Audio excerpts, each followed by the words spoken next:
Food shortages, high prices, restrictions on civil liberties and the government's handling of the pandemic have all led Cubans to take to the streets. Thousands of them protested in cities across the country, including the capital, Havana, over the weekend.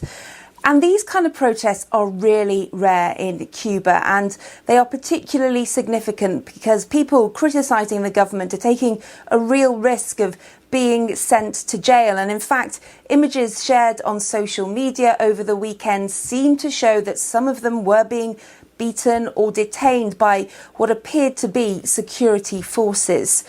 Well, in a televised address, the President Miguel Diaz-Canel has actually blamed the US for the turmoil, describing the US's sanctions on Cuba as a policy of economic suffocation. And he alleged that the US had in fact been hiring mercenaries to come into Cuba to destabilise the country. And he called on his supporters to take to the streets themselves and to defend the revolution. And there he's referring to the uprising in 1959, which ushered in communist rule in Cuba. In response, US President Joe Biden issued a statement of support for the Cuban people.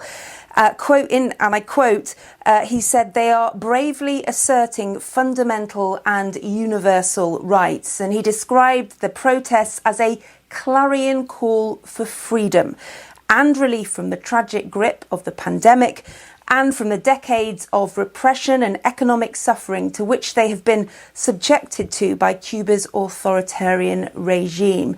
And he also called on members of that regime to hear their people and to serve their needs rather than enriching themselves. Well, Cuba does indeed have many problems at the moment. On Sunday, it reported a record number of 7,000 new coronavirus infections and 47 deaths. Protesters are also demanding that there is an acceleration to the vaccination programme in the country. The pandemic has also had a big hit on the economy, on tourism, which is one of the key industries that brings money onto the island. That, of course, has been hit hard.